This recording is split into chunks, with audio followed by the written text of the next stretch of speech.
Hello and welcome to the Dumbbell Ben podcast. I'm Dumbbell Ben, as I'm known on TikTok as well. Feel free to follow me over there. Right now, I'm just on TikTok and on YouTube. Probably will expand to some other social media websites when I get around to it. But right now, I'm just trying to see how I can put this information out there and see how many people I can help with it. What I'm going to be doing is going over research articles that have to do with health and fitness and trying to go in depth, trying to look into the background of the studies, the methodologies, results, what conclusions could be drawn from it, and how it would affect you in your training. There's a lot of sites that kind of try to say that they're science-based training, science-based trainers, and they put out information based on the science. But what I find is a lot of them cherry pick studies in order to prove their biases, and they will even cherry pick lines out of those studies. And so it turns out to just be something where they're trying to find what they agree with. And, there's some good to be done with that. At least you're getting close to the research. But what I want to do is I want to just review individual studies in depth. Hopefully get people one step closer to the research, get them really able to take the time to think about how science works and what we know about health and fitness rather than what some guru knows about it, right? Now, of course, this won't be perfect. What I'm going to do is just give kind of a brief review. Go onto PubMed and look at the studies yourself. I'll always have the study linked on the account. And of course, PubMed is an open site that you can look up a lot of research articles for free. And all the articles I use will be free. There are some articles on there that do cost money, but I'm always going to review articles that are free, at least at the time of my uploading them. And so that way you can go and check them out yourself, and hopefully I'll get some more people reading on PubMed. Again, that's just a research database that can help you find research on health and fitness, but also on a lot of other things. Even if you want to research about certain illnesses that are around right now, there's studies on that on there too. So highly backed website, and today we're going to look into an article called Efficacy of Ketogenic Diet on Body Composition during resistance training in trained men, a randomized control trial. Now, a randomized control trial is typically what you'd use to draw cause and effect relationships. It's very helpful in science. However, they're very underpowered when you just look at one study at a time. So we can't make any hard conclusions based on this study, but what I'm going to do is hopefully help you get kind of a background of how this research would work and what maybe you could try on your own. And of course, hopefully, over watching many, many episodes, hopefully you stick around, subscribe, you'll be able to get a really good idea of where the general research overall points on a specific subject or on many subjects to do with health and fitness. That's ultimately the goal. What I found when I was looking into all this research is I really didn't have too much time to read. I think a lot of people can get audio a lot easier. So I'm trying to provide a link to the research through audio that people can look into. Now, so let's go into a little bit of how they set up this research. So they got 24 healthy men who had trained for at least 2 years. That's good. Now they said they had overload trained. They had trained using overload. That's kind of vague. We're not quite sure if they were power lifters, weightlifters, strength athletes. They could be track and field athletes. For all we know, they could be hypertrophy athletes, bodybuilders. But it's kind of as good as you're going to get. It's pretty hard to recruit subjects who have a decent training history, and 2 years might not seem like that much, but it's actually pretty good for getting a lot of studies in here. So it's about as good as you're going to get. Now, they divided them into 3 groups, and what they were doing is testing the ketogenic diet, like I said. So one group is a ketogenic diet group. They had 9 participants. Second group was a non-ketogenic diet group with 10 participants. And the third group was a control group. Now, that's always important to have a control group. Basically, the control group, they didn't really tell them much. They didn't tell them to change their diet or to change their nutrition plan. But rather, they told them just go back, keep training the way you've been training, keep eating the way you've been eating. And that's about all that they could do. Now, for the other 2 groups, they did do certain controls on both of their eating and their training. For the eating, they instructed the ketogenic diet group to have less than 10% of their calories come from carbs, and they told them to have 2 grams of protein per kilogram of body weight. That's kind of the upper limit. Not the upper limit, but rather the upper recommendation for getting as much as you can out of your training as far as muscle growth. And so that was a good recommendation. And the 10% carb recommendation is about the upper limit for being in ketosis. Now, both of those groups were simply told to eat at that level, and that was the only instruction they were given. They weren't given specific meal plan. They weren't given, the meals themselves. And so diet adherence can definitely be a problem here. And that's one of the things that I think makes this study maybe not quite as valuable. But one thing they did do is they made sure to check the ketogenic diet group every week past week 2 and see if they were still in ketosis. So they didn't just give these people the recommendation and hope that it happened. They made sure that the group was in ketosis. Now, the non-ketogenic diet group is almost certainly not in ketosis this whole time.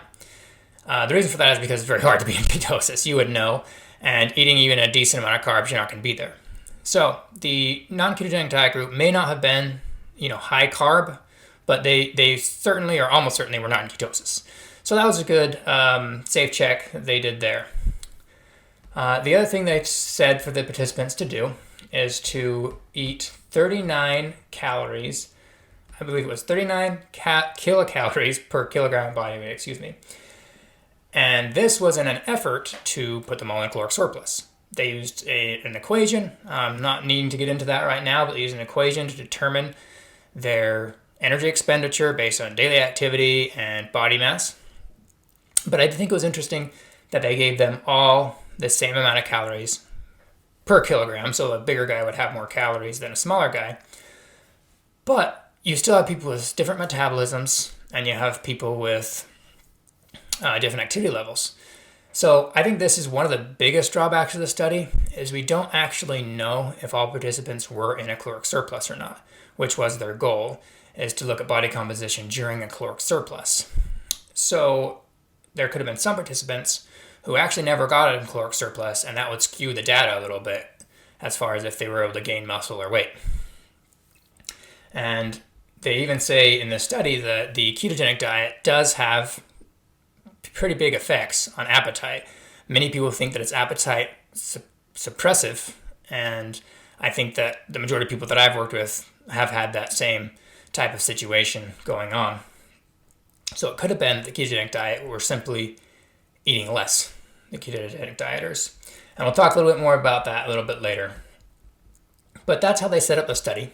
And then, of course, body composition-wise, they used the DEXA scanner, which is pretty much the gold standard for looking at body composition. Next to the MRI, of course, is also very good.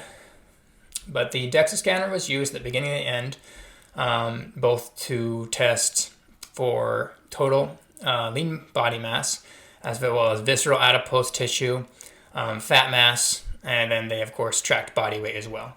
So they had a few different markers that they tracked at the beginning and end of this 8-week study. And the training protocols were pretty similar. They were both told to just try and increase the weight when they could, when the reps became too easy, and if they hit or exceeded their reps during the training. So that's basically the background of the study. Some, interesting pitfalls, but some good setup as well. The only last thing I want to talk about before we get to the results is that this isn't a simple study where they did quadricep thickness after doing quad extensions. Anybody that's read some of the research knows that a lot of the different studies are simply done on one muscle. So they'll have the participants do 3 sets of quad extensions, and another group does 7 sets of quad extensions, and they do that for 8 weeks, and they see who has the better results. This is actually a whole body hypertrophy program. And so you can see in this slide here that they did multiple different exercises for the upper limbs and for the lower limbs to try to get a whole body workout. So I think this is actually pretty good. It gives less of a chance of it just being for one muscle that the results would be better. Maybe the ketogenic diet is really good for upper body because you don't need as much energy for upper body during training, but maybe it's worse for lower body. Well, most people are training the whole body, so that would be good results to have, but not as interesting. So I think this was a good setup, and now I just want to get into some of the results. So if you look here are some of the results of the study. This is probably the most comprehensive chart they have in here, and it's the only one that I'm going to show you guys today. Don't worry, if you're listening just on audio, I'll make sure to go over it a little bit verbally. So when you look at this study, you see that the effect sizes were not large across the board. And that's to be expected because it was only an 8-week study. You're not going to see any huge variance. I did almost expect to see a little bit more variance because there was such low numbers in the population that sometimes there can be a crazy outlier. Here it doesn't look like there were many because the variance isn't very high. But one thing they say here is that the body weight increased of the ketogenic diet group, but to a small amount, with no significant difference in the other groups. So the ketogenic diet group was the only one who had a statistically significant body weight gain. Now, this is the important part of the study that I really wanted to go over. But what it looks like here, there was a typo. Because in the text it says body weight increased in the ketogenic diet group, but to a small size. If you look at the actual chart that they give, the body weight actually decreases in the ketogenic diet group. Now, again, in that group, there is no statistical significance of the decrease. But that's the important thing of reading the studies and look at the data. It says the body weight increased when it actually decreased, not significantly.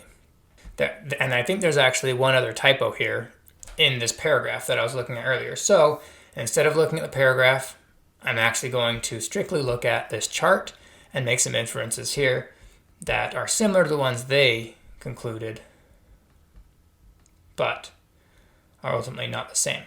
So if you look at it here, we got the ketogenic diet group, that's right here. Their body weight decreased, but not significantly, right? You can almost throw that out the window. Their fat mass decreased as well, but not significantly. And the visceral adipose tissue decreased as well, not significantly. Lean body mass decreased as well, again, very small and not significantly. So in the ketogenic diet group, it looks like there is no significant changes across the board. They were in a caloric surplus. Maybe you could say help them stay leaner. Maybe that's a good thing. But if you look at the non-ketogenic diet group, you have a increase in body weight right there. That's a significant increase. And if you look here, p-values, this thing I keep pointing to at the edge, this is the p-value. Basically, it needs to be smaller than 0.05 for it to be statistically significant.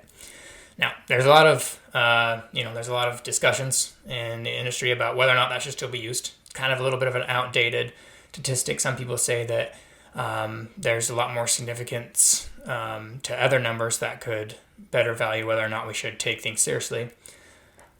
But the industry standard is still to some degree the p-value.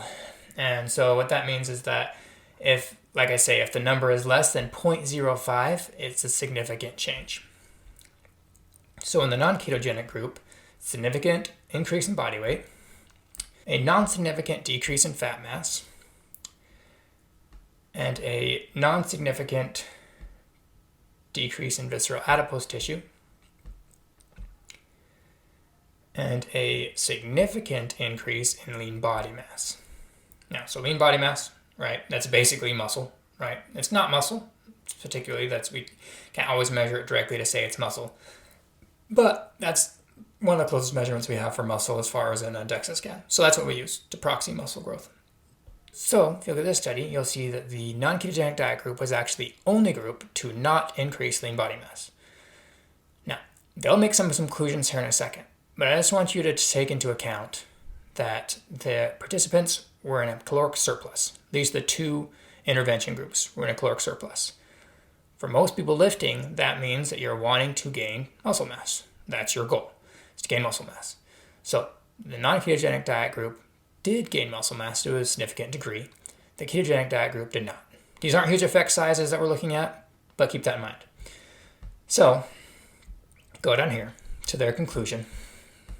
This is not their whole conclusion, but kind of a 1 or 2 sentence summary. They say, our study contributes to current literature by showing a significant reduction in visceral adipose tissue after 8 weeks of ketogenic diet in hyper-energetic condition in resistance-trained men. These results suggest that ketogenic diet group achieved a positive change in body composition due to a decrease in body weight with a reduction of fat mass and accompanied by a notable lower visceral adipose tissue.